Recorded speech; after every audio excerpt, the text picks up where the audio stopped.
ምዕመናን ሂደት መጣ እያለ በሕይወታችን የሚገጥሙን ፈተናዎች ቀስ በቀስ ክርስትና እንድንለማመደው የሚያደርጉን ጣፋጭ ሕይወት መንገዶች ናቸው ወገኖቼ። ፈተናን እኮ መቋቋም መቻል አለብን። በፈተናዎች እኮ መሰበር የለብንም። አንዳንድ ፈተናዎችና አንዳንድ መከራዎች ልካችንን ይነግሩናል፣ ማንነታችንን ያሳዩናል፣ አቅመ ቢስነታችንን ይገልጹልናል። ያለ እግዚአብሔር እጆች ምንም መሆናችንን ባይሆን እንዴት ይመራናል? ችግራችን ገና በቀደም ተወግዶ ሌላ ችግር ሲመጣ እንደገና እንጠረጥረዋል። ከትላንት ያሳለፈን እግዚአብሔር ለዛሬም የማይታመን ይመስለን እንጠረጥረዋለን። እግዚአብሔርን በችግራችንና በመከራችን ልክ መገመት እንፈልጋለን። ለአንተ የሚያቀት የለም ከማለት ይልቅ በፍርሃት እንናጣለን። ለዚህ ነው ረስታችሁት ነው የሚላቸው አይመስልም። ረስተኸው ነው ሥራ ሳይኖር ስንት ዘመን ያኖረ፣ በምን እኖራለሁ ስትል ያኖረ፣ ምን ይውጠኛል ስትል ያስጠጋህ፣ እንዴት እጽናናለሁ ስትል ያበረታህ፣ እንዴት አልፈዋለሁ ስትል ሊያሳልፍህ የመጣውን አሳልፎ ያሳየ። ታዲያ ረስተኸው ነው የገባው። የተወደዳችሁ ክርስቲያኖች ከክርስቶስ ጋር ወደ ታንኳው የሚገቡ ክርስቲያኖች በማይበልና በነውጥ ውስጥ የሚደረግ የባህር ላይ ጉዞ መሆኑን ይረዳሉ። ወገኖቼ የጸጥታ ጉዞ አይደለም ክርስትና። የክርስትና ጸጥታ በምድር ላይ አይደለም። የክርስትና ጸጥታ በምትመጣው ዓለም ነው። ለዚህ ነው በንውጽ ውስጥ እንደ ባህር በሚታወቅ ዓለም ውስጥ እንደምንኖር ለማስተማር ወደ ባህሩ ወደ ታንኳው ይዟቸው ገብቷል። የተወደዳችሁ ክርስቲያኖች በየብስም በባህርም ክርስቶስን አምነን የምንከተለው ነን። እኛ ክርስቲያኖች በየብስ በባለጸግነት፣ በባህር ንውጽ ውስጣ በድህነት ክርስቶስን የምንከተል ነን ክርስቲያኖች። ለዚህ ነው በየብስም በባህርም ክርስቶስ ሥራ ሲሠራ የምናየው ወገኖቼ። ክርስቲያን ማለት እንደዚህ ነው። በየብስም በባህርም አምላኩን የሚከተል ነው ክርስቲያን የሚባለው ወገኖቼ። ክርስቲያን ያለ ችግር መሄድ እንደሌለ የሚረዳ ነው እውነተኛ ክርስቲያን የሚባለው ወገኖቼ። ምን ማለት ነው እሱ?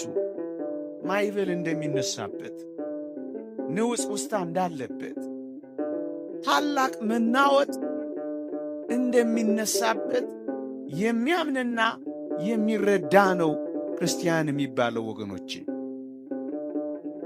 ለዚህ ነው ከክርስቶስ ጋር ወደ ታንኳ ሊገቡ ያልፈለጉ የብሱን ብቻ የተከተሉ ብዙዎች የነበሩት። ለዚህ ነው ወገኖቼ በየብስ የሚኖሩ አሉ፣ ወይም የብሱን ብቻ ክርስቶስን የሚከተሉ። እነዚህ እነማን ናቸው ካላችሁኝ፣ የብሱን የሚከተሉት ችግር መጋፈጥ የማይፈልጉ ናቸው ወገኖች። ችግር አይንካኝ ባዮች፣ መከራ አይንካኝ ባዮች፣ ጉድለት አያገኘኝ ባዮች፣ ሁሉ ነገር ጸጥታ እንዲሆን የሚፈልጉ እነዚህ የብሱን ብቻ መኖር የሚፈልጉ ናቸው። አብረው ወደ ባህሩ ወደ ታንኳው መሳፈር የማይፈልጉ፣ ከችግር ነፃ የሆነ ክርስትና መኖር የሚፈልጉ። የተወደዳችሁ ክርስቲያኖች የተማሪዎች እውነት የሚገለጠው በፈተናዎች እንደሆነ ሁሉ የክርስቲያኖችም እውነት የሚገለጠው እንዲህ ባሉ የማዕበላት፣ የነፋሳት፣ የንውጽ ውስጣ የፈተና ሕይወት ነው ወገኖች።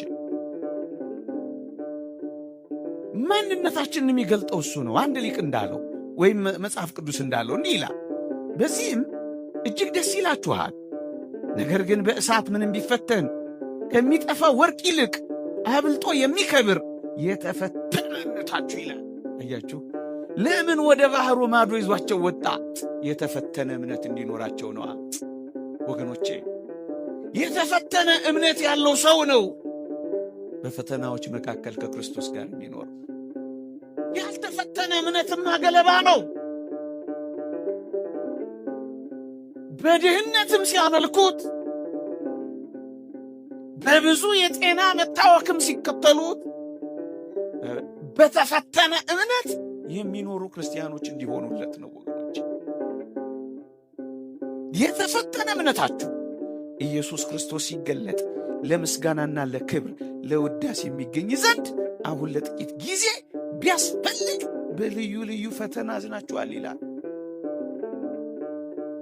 ለክብርና ለምስጋና ለውዳሴም የሚያበቃ ጥቂት ፈተና ወደ ባህሩ ማዶ በመሻገር ይገኛል። ለዚያ ነው ይዟቸው የወጣው፣ የተፈተነ እምነት እንዲኖራቸው።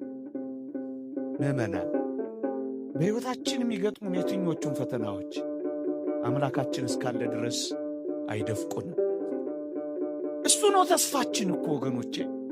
እቺን ታንኳ ተመልከቷት። ማዕበል ተነስቶባታል፣ ነውጥ ውስጥ ገጥሟታል። እስኪ ደፍናት ድረስ ውሃው በላይዋ ላይ ዘሏል፣ ግን አልደፈቃት። ፈተና አይመጣም ብለን አንነግራችሁም። ፈተናው ግን አምላካችሁን አያሸንፍም ብለን ግን እንነግራችኋለን። መከራ አይመጣባችሁም ብለን ግን አንነግራችሁም። መከራውን ያሸነፈ ጌታችን ግን አብሯችሁ ነው ብለን ግን እናብስራችኋለን። ችግራችን ገና በቀደም ተወግዶ ሌላ ችግር ሲመጣ እንደገና እንጠረጥረዋል። ከትላንት ያሳለፈን እግዚአብሔር ለዛሬም የማይታመን ይመስለን እንጠረጥረዋለን። እግዚአብሔርን በችግራችንና በመከራችን ልክ መገመት እንፈልጋለን። ለአንተ የሚያቀት የለም ከማለት ይልቅ በፍርሃት እንናጣለን። ለዚህ ነው ረስታችሁት ነው የሚላቸው አይመስልም። ረስተኸው ነው። ሥራ ሳይኖር ስንት ዘመን ያኖረ፣ በምን እኖራለሁ ስትል ያኖረህ፣ ምን ይውጠኛል ስትል ያስጠጋህ፣ እንዴት እጽናናለሁ ስትል ያበረታህ፣ እንዴት አልፈዋለሁ ስትል ሊያሳልፍህ የመጣውን አሳልፎ ያሳየ። ታዲያ ረስተኸው ነው እግዚአብሔር? ምን ያስፈራችኋል አላቸው። ምን ለማለት ነው? እኔ አብሬያችሁ እያለ ምን ያስፈራችኋል እያላቸው እኮ። ተዉት እንጂ ችግርን ከክርስቶስ በላይ ማድረግ አያሳፍርም። ፈተና ከአምላካችን በላይ ማድረግ አያስገርምም። የሰጠንን አምላክ ከተሰጠን ነገር በታች ማድረግ አያሳዝንም። እሱ ነው የሚላቸው። እኔ ጸጥታ ይከተላል። መናወጹ ላይ እንዳትወርዱ፣ መናወጹ ላይ ታንኳ እንዳትቀይሩ፣ መናወጹ ላይ የራሳችሁን መፍትሄ ስትፈልጉ አትዳክሩ። ጸጥታው መምጣቱ አይቀሬ ነው። አባቶቻችን ምን ሆኑ? በጨለማ ተጣሉ፣ ታላቅ መናወጽ። ጨለማውን አበሩ፣ ታላቅ ጸጥታ። አባቶቻችን እንደዚህ ነው የኖሩት። እጅግ በተናቀ ሕይወት ውስጥ ኖሩ፣ ታላቅ መናወጽ። እጅግ ከበሩ፣ ሊነገር ወደማይችል ክብር ደረሱ፣ ታላቅ ጸጥታ። ለአራዊት ተጣሉ፣ ታላቅ መናወጽ። ለአራዊት ተጥለው ግን አልቆዩም፣ የመላእክት ጓደኞች ሆኑ፣ ታላቅ ጸጥታ። የነገሥታትን ግርማ አዩ፣ ታላቅ መናወጽ። የእግዚአብሔርን ፊት አዩ፣ ታላቅ ጸጥታ። ገደል ተወረወሩ፣ ታላቅ መናወጽ። የሲኦል ነፍሳትን ግን አወጡ፣ ታላቅ ጸጥታ። አካላቸውን ተቆራረጡ፣ ታላቅ መናወጽ። ብዙዎችን የክርስቶስ አካል አደረጉ። እነሱ ሲቆረጡ ታላቅ ጸጥታ ነው።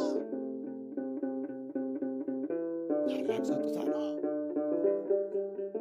ዓለም ፊት ነሳቻቸው። ታላቅ መናወጽ። የእግዚአብሔር ባለሟል ሆኖ ታላቅ ጸጥታ። በገመድ ተጎተቱ። ታላቅ መናወጽ። በጸሎት በፍቅራቸው ብዙዎች ነፍሳትን ለክርስቶስ አቀረቡ። ታላቅ ጸጥታ።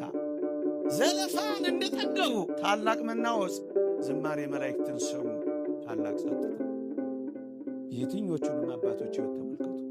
ኢዮብ 10 ልጆቹን በአንድ ጊዜ አጣ። ኢዮብ ያ ሁሉ መከራ ደረሰበት። ታላቅ መናወጽ።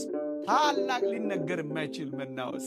መጨረሻው ግን ምን ሆነ? ሁላችሁም እንደምታውቁት ኢዮብ ምን ሆነ ካላችሁ፣ ለኢዮብ ከመጀመሪያው ከነበረው ሀብት በላይ እግዚአብሔር ሁለት ከፊተኛው ይልቅ የኋለኛውን ኢዮብና ያለውን ንብረት ሁሉ እግዚአብሔር ባረከ።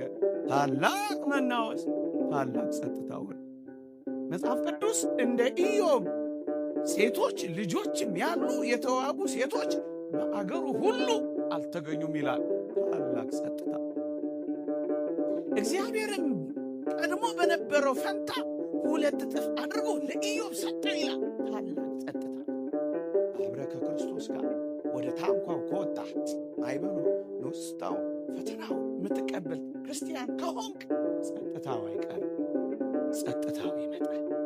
ታላቅ መናወጽ፣ ታላቅ ጸጥታ። የእግዚአብሔር ቸርነት፣ የእመቤታችን አማላጅነት፣ ቅዱሳን በረከት ረድኤታ አይለየን። አሜን። ይቆየን።